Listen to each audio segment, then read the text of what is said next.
omongannya musuh dalam selimut, kita harus abaikan, bukan ancaman dari luarnya. Tapi betul-betul sekarang ada ancaman di dalam negeri. Di dalam rumah sendiri. Di dalam itu siapa? Berarti aparatur negara, berarti juga di luar aparatur negara. Berkong-kalingkong di situ.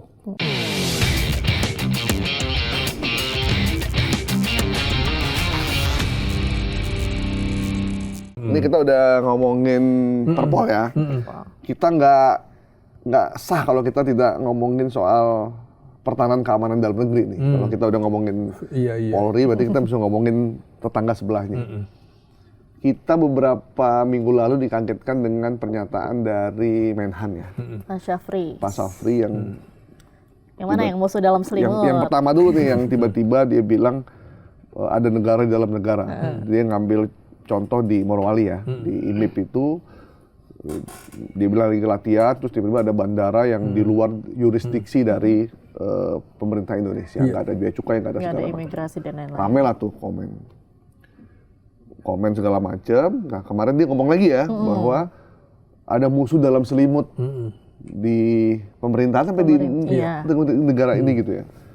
Nah kalau di beberapa negara, kalau seorang Menhan udah bicara tentang hal-hal yang kritis seperti itu, artinya itu negara dalam kondisi yang nggak baik sebenarnya. Iya.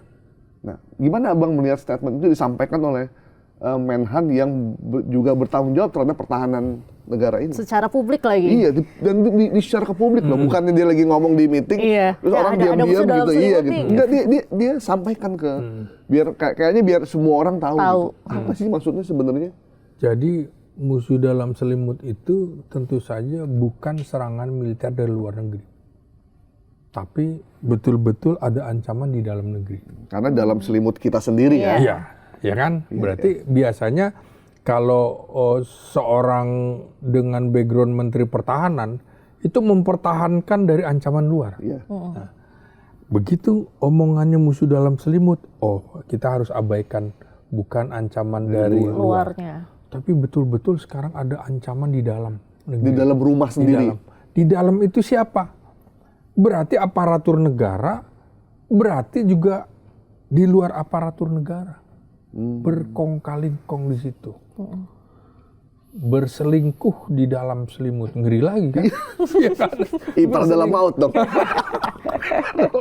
Ipar dalam maut ya? Berkelindan di dalam ini ya. Lu banyak nonton. Banyakan sinetron. Ipar dalam maut kan musuh dalam selimut itu. Nah, jadi berarti ada aparat yang juga menjadi musuh bagi negara ini. Karena sebelum itu kan ada pernyataan Gubernur Sulawesi Tengah yang dia nggak bisa masuk bandara itu. Ya. Ini gubernurnya loh.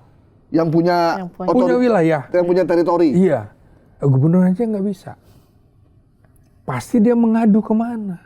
Kan kira-kira gitu. Dalam perspektif saya, bahwa dia mengadu kepada Menhan. Pak Menhan, saya aja nggak bisa masuk. Oke, berdasarkan situ pasti dia tugaskan orang intelnya misalnya. Ternyata benar. Kok nggak ada aparat ini, nggak ada aparat itu. Secara aturan regulasi perhubungan ada gitu. Tapi dalam faktanya nggak ada tuh barang. Kan gitu. Nah berarti betul-betul kalau kita lihat omongan Menteri Syafri ini satu rangkaian dengan apa yang dikemukakan di Bangka Belitung. Ya kan? Kita kaya dengan sumber daya alam timah. Belitung kan itu. Timah. Ya. Terus Morowali nikel. Boksit, ya kan? Berarti ini dilarikan keluar oleh siapa? Ya orang dalam. Musuh dalam selimut itu? Ya iya. Kan sebelumnya ada pernyataan dari Tiongkok bahwa dia membeli nikel dari Indonesia. Harganya sekian. Tinggal kita kali pajaknya mana buat kita. Kok nggak ada? Kok laporannya nggak ada nih? Menjual ke sana. Ya berarti ada oknum. Dari mana? Berarti dari pelabuhan udara, dari pelabuhan laut. Kan ditangkap oleh Angkatan Laut, Iya, kapal dia. Angkatan Laut. Nah berarti benar nih selama ini. Sekian lama terjadi. Seperti negara dalam negara. Iya. Tidak ada kehadiran aparatur negara. Negara tidak hadir di situ. Berarti Pak Safri bukan sekedar omong-omong ya, Omong-omong. memang real ada kenyataannya. Emang Saya ada harap oknumnya. kemudian ada tindakan. Kalau nggak ada tindakan, lu omong-omong juga lo, gitu kan? Iya. Ya kan? Berarti dia kan mendapatkan tugas untuk melindungi sumber daya alam, kan? Hutan, ada satgas-satgas. Terjadi SPKH. tuh omongan dia nggak lama kemudian ada bencana di Sumatera. Iya. Bencana sumber daya alam kita kan hilang, Iya. segala macam. Berarti benar-benar negara kita nih banyak musuh di dalam selimut ini. Musuh. Terjadi perselingkuhan di dalam selimut. Dan itu udah cukup lama terjadi. Bang, saya 2 tahun lalu ke Bangka Belitung. Saya belum pernah ke Bangka Belitung sebelumnya. Kemana aja lo? Ya, itu juga diundang. Ada acara sih jujur. iya. Dalam benak saya, Bangka Belitung. Kalau waktu kita sekolah SD, SMP, Bangka Belitung itu penghasil timah terbesar. Itu Bangka Belitung. Jadi kalau di halaman rumah kita cangkul aja Ada itu udah timahnya. timah. Dulu kan kita Bangka Belitung, timah, buton, aspal gitu kan. Iya benar. Geografinya nilai bagus tuh ya. Papua, biji besi, emas segala Emas, macam kan. iya. Gue Jadi- percaya berarti sekolah lu benar. Enggak punya beneran. ijazah asli. Asli. Nah, begitu sampai itu benar-benar di luar ekspektasi, Bang. Hotelnya juga ya hotelnya bagus, cuman baru itu pun cuma 1 doang. Sisanya itu hotel-hotel yang pinggir jalan gitu ya. Dan saya nginep di hotel yang pinggir jalan itu. Iya. Terus nggak ada kemajuan dalam bayangan saya di Bangka Belitung produksi timah dari mulai saya SD sampai udah punya anak gadis ini, ternyata tuh kotanya masih begitu, Bang. Kemudian saya datang ke satu wilayah, saya bilang, ini punya siapa, Mas? Ini kita kemana? Saya bilang, ini kita ke kantor. Ini kantor Iya. pemerintah nih. Oh, ini sewa di sini. Oh, ini kita sewa. Yang punya disebut satu nama lah. Hampir semuanya punya dia. Saya bilang, "Buset."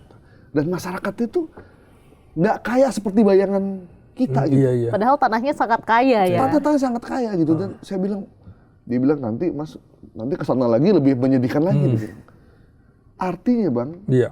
selama bertahun-tahun ini kita harapkan kalau ada satu sumber daya di satu wilayah, maka masyarakat sekitar itu harus kaya dulu kan. Harusnya. Tapi di kita kan enggak. Udah masyarakat yang nggak kaya, duitnya juga nggak kemana-mana buat masyarakat Indonesia secara umum. Nah, apa yang disampaikan Pak Safri itu relate dengan apa yang terjadi Betul. saya alami. Iya. Gitu. Jadi, abang bagaimana nih? Tapi kan omongan Pak Safri itu kayak sambil lalu aja akhirnya.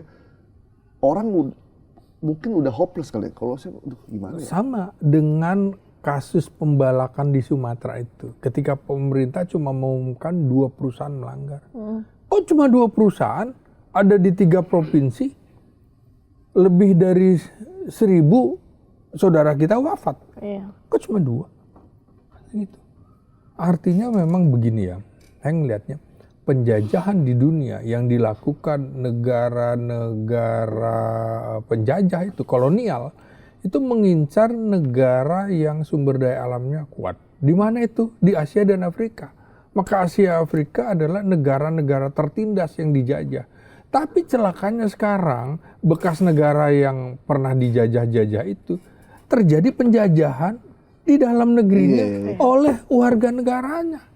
Atau penjajahan asing melalui proksi di dalam negeri. Iya. Makanya itu betul, pernyataan musuh dalam selimut itu kenceng, Bu. Kita ikut bedah di sini. Mesti kita gelorakan juga tuh musuh dalam selimut itu. Siapa orang itu ya? Iya. Ya kita nggak usah Oknum sebut lah yang mana namanya. ya? Aduh. Sedih ya. Tapi yang namanya musuh dalam selimut kan nggak bisa agak susah ya. Orang dalam selimut Bang, kan kita Iya. nggak bisa Kita nggak lihat. kelihatan. Dan itu Kecuali tidak kalau musuh samping selimut bisa kelihatan. tidak menyebut nama ya secara implisit ya. Itu hanya secara implisit, tidak secara eksplisit. Kita kan berharap sebenarnya Iya. ungkap dong Siapa secara sih? eksplisit Iya. siapa supaya tidak menduga-duga. Ada sih yang ngasih respon ketika awal-awal dia bilang di bandara IMIP nih nggak ada ini, nggak ada itu. Iya. Ya ada beberapa menteri juga yang merespon ini, merespon itu. Ada yang segala macam. Cuma ya udah berhenti sampai situ, sampai Pak Safri ngomong lagi soal musuh dalam selimut itu. Iya. Dan itu bagus. Menurut abang harus ditegasin lagi ya? Harus. Sebut aja namanya ya gitu. Ya misalnya GMC. Gaib Maruto. Saya udah dekat aja, udah menyebut nama perusahaan. Gitu. Misalnya kata Gaib Maruto Sigit yang menyumbangkan ini tanpa mau disebutkan namanya, tapi udah disebut namanya. Harusnya begitu ya? Harusnya begitu, harusnya gitu. Harusnya begitu biar jelas gitu, publik nggak menduga-duga. Iya. Oke, Jendra. Iya. Seru sekali, tapi waktu kita terbatas. Pak Slamet, terima Iya. kasih sudah bergabung dengan Bikin Terang hari ini. Bener-bener terang nggak ya? Oh, terang banget Terang. sih. Cuman yang hari musuh dalam selimut itu belum terang belum kan? terang, itu belum tahu kita siapa. Nah, nanti kita minta Pak Bahlil untuk supaya lebih terang lagi ya. Iya. Gitu, karena Pak Bahlil kan jago untuk Nanti kita urusan- undang ke sini. Iya, kita mau undang Pak Bahlil juga ya. Pak Bahlil nanti kita nah namanya Bikin Terang, jadi Bapak nggak ada beban lah. Iya. Ini pasti terang terus. Oke, Bang, terima kasih. Baik, makasih. Terima Ditutup, kasih, Jendra. Pak Slamet. Makasih. Terima kasih Diandra. sudah bergabung Ya, makasih. dengan Ya. Bikin Terang hari ini. Ya, pemirsa, itu tadi wawancara kami dengan Pak Slamet Ginting. Terima kasih sudah menyaksikan. Sampai jumpa. Bye.